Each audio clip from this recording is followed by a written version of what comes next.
bagaimana berserah diri yang benar. Berserah diri yang benar, yang pertama harus mengenal diri. Tanpa pengenalan diri tidak bisa kita berserah diri. Berserah diri konteksnya ialah kembali esa dengan ilahi. Artinya kita harus membangun kesadaran. Selama ini banyak dari murid tanpa sadar, kesadarannya belum terbangun, ya.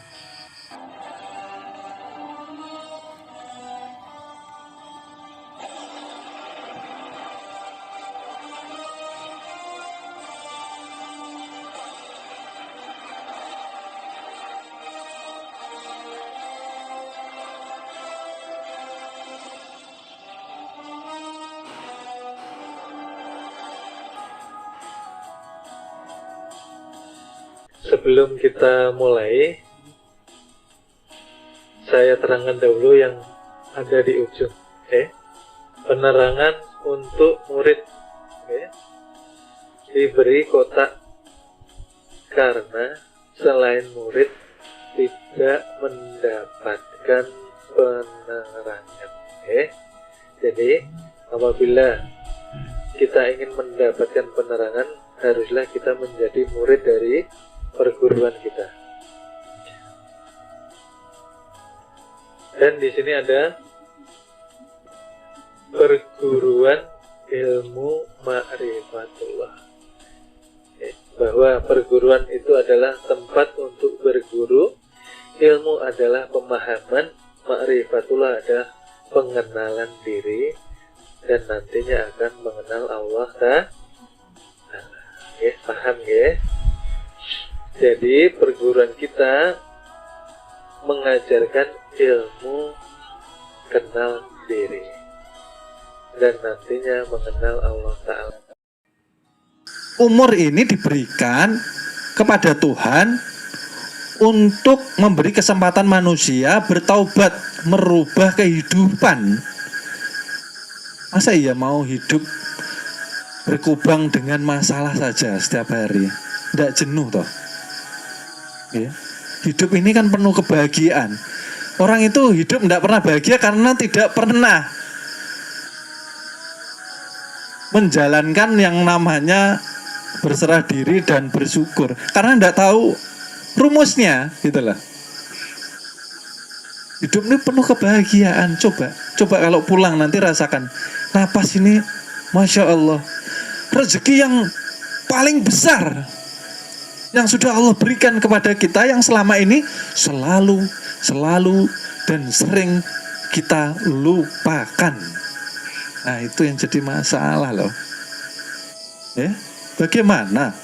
Tadi pertanyaan saya, mau menuju kepada Tuhan dengan sholatul daim, sedang ini bermasalah. Energi menghasilkan vibrasi, getaran. Nah, kalau getaran kita rendah bisa naik enggak? Pertanyaan saya. Bisa naik enggak?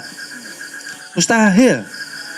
Pasti dia down, turun dan menghancurkan diri, karena kita sendiri yang melemahkan.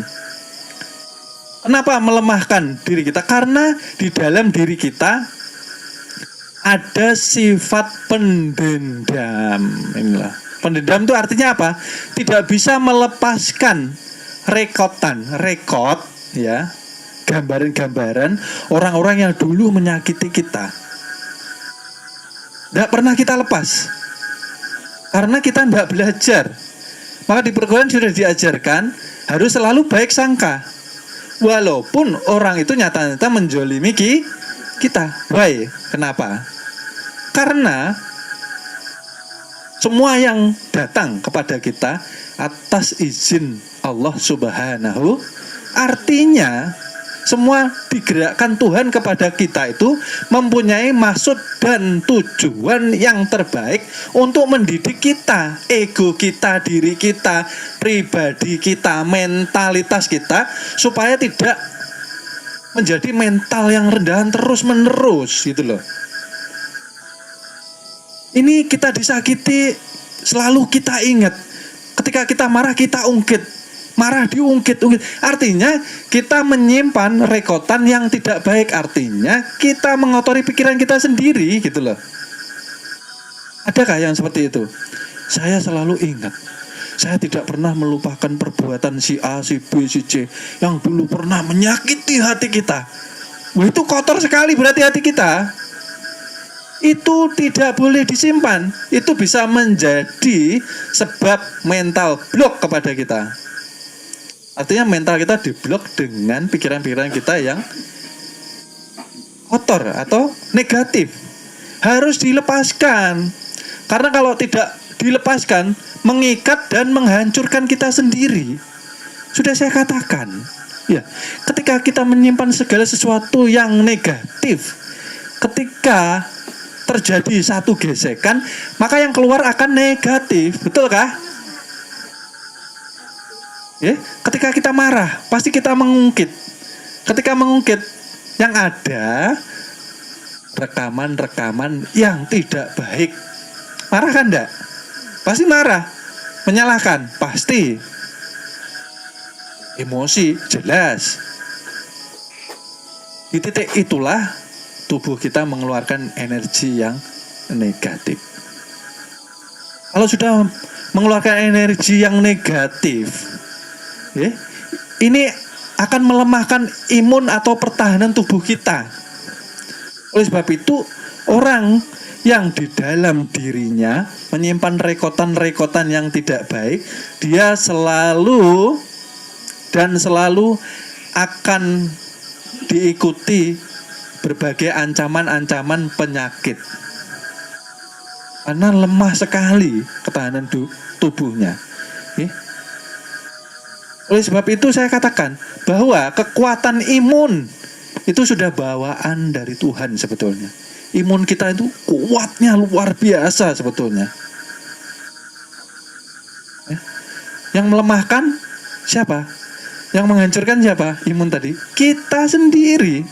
Karena kita menyimpan segala hal sesuatu, energi yang rendah di dalam diri kita. Dan yang rendah itu tadi batasnya dari pusar turun ke bawah. Dari pusar ini kan perut, artinya aluamah, sampai ke bawah ke kemaluan. Ya. Kemaluan itu ya aluamah juga. Dia menimbulkan kreativitas. Disitulah makanya terbentuk yang namanya penerus-penerus kita. Tapi di situ harus hati-hati juga. Bagaimana penerus kita akan mempunyai generasi cetak yang luar biasa ketika kita menggabungkan rasa dengan pasangan kita masih ruwet. Artinya apa? Kita masih terikat berbagai masalah yang belum selesai di dalam diri kita. Maka yang kita turunkan adalah generasi-generasi yang banyak masalah, generasi-generasi yang ruwet. Ya, jadi ini sangat penting loh. Murid harus mempelajari. Kenapa sih perguruan ini kok mengajarkan? Kok menurut saya kok simpel banget sih? Mengajarkan mengenal diri lalu mengenal Tuhan. Arahnya kemana? Arahnya membangun kesadaran. Jika tidak sadar, naik motor aja bisa masuk parit. Betul? Ya, kalau ngantuk masuk parit. Tikungan bisa lurus. Ini logika aja. Kalau kita dalam hidup tidak mempunyai kesadaran, norma-norma kehidupan pasti kita terjang. Oleh sebab itu diturunkan Al-Quran. Ini rambu-rambu dari Tuhan. Jangan diterjang. Kenapa manusia banyak menerjang? Dia mengaku beragama. Dia mengaku Islam. Tapi perbuatannya, Masya Allah, tidak perlu kita ceritakan lah. Tidak patut diceritakan. Orang yang belajar agama harusnya kesadarannya up, naik, supaya menimbulkan akhlak seperti Rasulullah. Kita kalau ketemu orang-orang yang seperti ini kan enak. Ya, ketika kita dekat dengan orang-orang yang mempunyai energi positif yang tinggi, nggak usah ngobrol gin. Kita duduk di sebelahnya kita nyaman. Kita duduk di sebelahnya kita tenang. Kita duduk di sebelahnya kita seperti di terapi. Ya, betah kita duduk lama-lama di sebelahnya. Karena apa? Tanpa mengucap pun vibrasi orang-orang yang mempunyai pencerahan di dalam dirinya sudah mencapai keheningan, frekuensinya, ya, vibrasi getaran energinya menguatkan dia untuk menuju aktivasi manunggal ing Gusti, maka badannya akan terus menimbulkan energi yang bisa menimbulkan kedamaian oleh orang sekitarnya, akan menimbulkan keberuntungan kepada orang-orang di dekatnya, akan bisa menyebabkan kesembuhan kepada orang-orang yang dekat dengannya. Dan ini tidak mustahil, bisa dilogika. Tubuh itu akan mudah sembuh ketika tubuh lebih banyak energi positif daripada energi negatifnya. Kenapa? Karena tubuh mempunyai susunan yang akan menguatkan jasad oleh energi-energi yang memperbaharui dirinya untuk cepat sembuh. Karena ini kan milik Tuhan toh. Sudah saya katakan, jasad ini milik Tuhan, bukan milik kita. Oleh sebab itu, ya di sini kita lanjut. Oleh sebab itu, kita kalau sudah tahu seperti ini, sudah direkod kan tadi? Sudah direkod ya. Kita harus tahu bahwa kita dilarang menjadi orang yang mempunyai sifat pemarah. Ya. Karena bukan sifat kita. Kalau kita masih menjalani sifat pemarah, sedang kita sudah dijelaskan bab energi magnetik yang circle berputar nanti akan menjadi bumerang, harusnya manusia akan lebih berhati-hati. Ketika kita mengeluarkan energi negatif, nanti jatuhnya ke saya juga, sialnya ke saya juga, ruwetnya ke saya juga. Harusnya kalau kita pakai logika, harusnya kita waspada dong, kita takut dong. Jadi siapa sebenarnya yang merusak kehidupan? Kita sendiri, karena kita tidak memakai ilmu. Kita tidak mau mengikuti tuntunan Allah melalui Al-Quran dan tuntunan dari Rasulullah melalui sunnah-sunnahnya. Oke. Oleh sebab itu, di sini saya jelaskan kembali, kenapa kita tidak boleh mempunyai sifat pemarah? Karena pemarah itu bukan sifat asli kita. Kita ini makhluk cahaya, pendatang di bumi ini, pendatang kita. Itu loh. Perlu kembali kepada kesadaran. Oleh sebab itu jangan mencari kebahagiaan secara materi, karena bahagia itu sudah tersedia di dalam setiap diri kita sendiri. Oleh sebab itu dikatakan manusia ketika belum mendapatkan surga percikannya di dunia, maka tidak akan mendapatkan surga nanti di akhirat. Percikan surga itu apa? Ketika kita mengenal diri, itu sudah percikan surga. Mau cari apa lagi kebahagiaan? Jangan sampai badan jasmani mengejar kebahagiaan materi. Maunya tidur enak pakai sofa, pakai apa? Pakai spring bed. Nah, padahal Kanjeng Nabi, junjungan Nabi besar kita yang mulia, mengajarkan beliau sebetulnya bisa tidur di alas yang mewah, bisa. Tapi beliau tidak mau. Karena kenapa? Mohon maaf, akan kami lanjut ke episode berikutnya. Terima kasih. Ngoten.